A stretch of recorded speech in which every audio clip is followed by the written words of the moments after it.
किशन भाइयों, आप भी लगाते हैं फरवरी और मार्च वाली मक्का। तो आज मैं आपको एक ऐसे समाधान के बारे में बताने वाला हूँ, खेत की तैयारी कैसे करनी है आपको, और खेत की तैयारी करते समय आपको किन किन खादों का कितनी मात्रा में आपको इस्तेमाल करना है। ठीक है ना।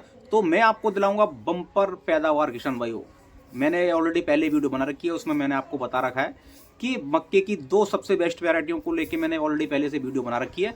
और आज वो चर्चा करने वाले हैं, वो करने वाले हैं खेत की तैयारी करते समय हमें किन किन खादों का इस्तेमाल करना चाहिए और क्या क्या हमें सावधानियां बरतनी चाहिए। तो किशन भाइयों, आप वीडियो में बने रहिए। मैं हूं प्रवीण राजपूत और आप देख रहे हैं आपका अपना यूट्यूब चैनल द टेक्निकल किसान। किशन भाइयों, यदि आप चैनल पर पहली बार आए हैं और अभी तक आपने चैनल को सब्सक्राइब नहीं किया है तो सबसे पहले एक बार चैनल को सब्सक्राइब कर दो और आगे बढ़ने से पहले एक बार वीडियो को लाइक जरूर कर दें। तो चलिए शुरू करते हैं।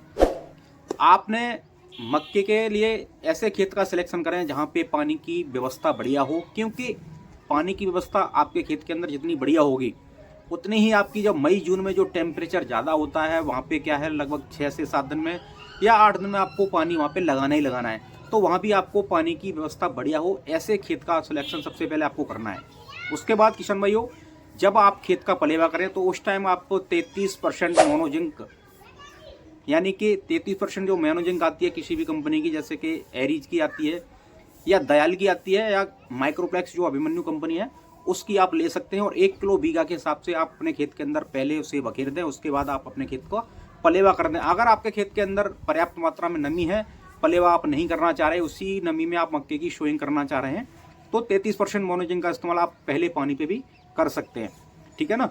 तो सबसे पहले करना क्या है, आपको जो खाद का प्रबंधन करना है किसान भाइयों, सबसे बड़ा यही होता है, क्योंकि हम जो पेट में लागत देते हैं उसका रिजल्ट हमें लास्ट तक देखने को मिलता है। तो करना क्या है किसान भाइयों, आपको जो डीएपी की मात्रा लेनी है वो लेनी है आपको 10 किलो प्रति बीघा के हिसाब से, यानी कि एक कट्टा आपको 1 एकड़ के लिए पर्याप्त है। ठीक है ना।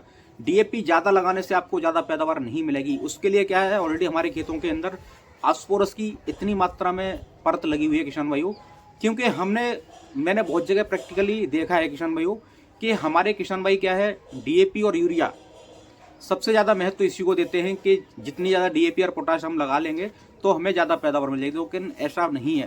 पहले जो हमारे जब डीएपी या पोटाश, जब ये यूरिया वगैरह जब आई थी, उस टाइम मात्र हम 10 किलो या 5 किलो लगाने के बाद बहुत ज़्यादा बढ़िया मात्रा में पैदावार लेते थे। लेकिन अब उल्टा हो गया है, हम डीएपी की मात्रा बढ़ाते जा रहे हैं लेकिन हमारा जो पैदावार का ग्राफ है वो डाउन होता जा रहा है। इसका कारण क्या है, ये हमें सोचने वाली बात है।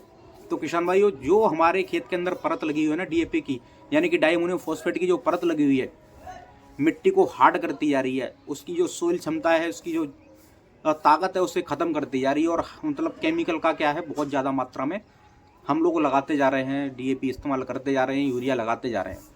तो मैं आज आपको जो बता रहा हूँ, आपको डीएपी की यहाँ पे कम डोज लेनी है और उसके साथ जो डालना है, आपको डालना है पीएसवी, यानी कि फॉस्फोरस सोल्यूबल।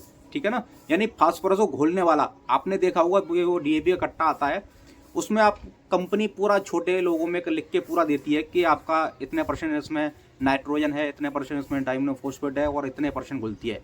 यानी कि मैं अगर मोटे में अगर यहाँ पे समझाने की किसान भाई और बात करूँ डीएपी की, तो जब 100 किलो डीएपी आप लोग डालते हैं तो मात्र आपका 39.5 किलो ही डीएपी घुलता है। बाकी का जमीन में हमारे ऐसा का ही पड़ा रहता है, ऐसा ही पड़ा रहता है, वो घुलता भी नहीं है। उसे घुलने के लिए क्या है, हमें सेट्रिक अम्लों का, यानी खट्टे पदार्थों की आवश्यकता पड़ती है। आपने सोचा है इसके लिए क्या डालते हैं आप लोग? नहीं डाला ना। तो जो 39 किलो हमें मिली, 39.5 किलो जो हमें मिली, बाकी हमारे खेत में क्या है, एक परत बन गई। ठीक है ना। और मिट्टी को क्या बहुत ज़्यादा हार्ड कर दिया उसने। अब उसे घोलने के लिए हमें पीएसवी की आवश्यकता पड़ेगी। या तो खट्टे पदार्थ आप डालो खेत के अंदर, तब ज़्यादा घुलेगी, न तो वो ऐसी की ऐसी पड़ी रहेगी और आप जितनी ज़्यादा डालते रहोगे। एक तरीके से डीएपी की बताएं तो डीएपी क्या होती है, एक लंगड़ा खाद होती है।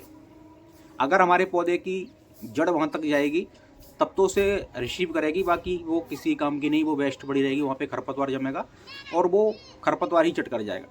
ठीक है ना। तो यहाँ पे डीएपी की मात्रा आपको घटानी है, 10 किलो प्रति बीघा के हिसाब से पर्याप्त हो जाती है। और उसके साथ जो मैंने बताया पीएसवी, यानी कि आईपीएल कंपनी का एक आता है फूस्टर नाम से, जो डीएपी को मोबिलाइजिंग कराने में और उसे घोलने में बहुत ज़्यादा सहायक होता है। आप उसका इस्तेमाल 4 किलो प्रति एकड़ के हिसाब से करके देख लीजिए किसान भाइयों। आपको अगर एक्सीलेंट रिजल्ट ना मिले तब मुझे बताना, मुझे कमेंट बॉक्स में ज़रूर बताना कि आपको उसका रिजल्ट कैसा देखने को मिला। 100% मैं गारंटी लेता हूँ कि उसका रिजल्ट आपको भी किसान भाइयों बहुत बढ़िया देखने को मिलेगा। बहुत सारे किसान भाइयों को मैंने इसका रिजल्ट लगवाया है, प्लस मैंने अपने खेत के अंदर भी ये लगा के देखा है, ठीक है ना। तो ये तो रही डीएपी की मात्रा। अब जब खेत की तैयारी हम लोग करेंगे तो 10 किलो बिया के हिसाब से डीएपी, 3 किलो से लेकर 5 किलो बिया तक की पोटास, ये 2 चीज़ें आपको डाल के और साथ में ये फूस्टर लेके आपको अपने खेत के अंदर फैलावा देनी है और उसके बाद खेत की बढ़िया से गहरी जुताई कर देनी है, ठीक है ना। जुताई करने के बाद किसान भाई करना क्या है, आपको सबसे मेन होता है बीज।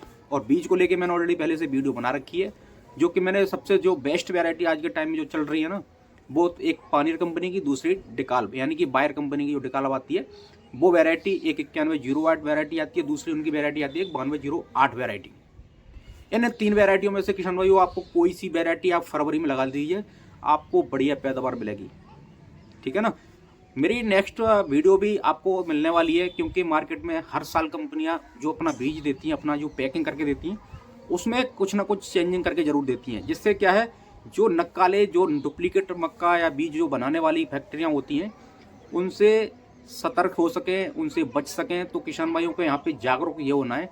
नेक्स्ट वीडियो जो मैं बनाने वाला हूँ वो इसी को लेके बनाने वाला हूँ कि आपको उस पैकेट के अंदर क्या क्या देखना है, जिससे कि आपको डुप्लीकेट बीज ना मिले किसान भाई, ठीक है ना। तो ये तो रही आपके खेत की तैयारी की बात। आपको बढ़िया से खेत जोतवा के बढ़िया से पाटा लगा देना है और खेत की तैयारी बढ़िया करके डाल देना है। उसके बाद जो मैं नेक्स्ट वीडियो आपको लेके आने वाला हूँ वो बीज को लेके आने वाला हूँ, कितने मात्रा में आपको बीज लेना है और क्या क्या लेना है, वो सारी जानकारी मैं नेक्स्ट वीडियो में दूंगा, क्योंकि भाई साहब बहुत बड़ी वीडियो होने वाली है, ठीक है ना।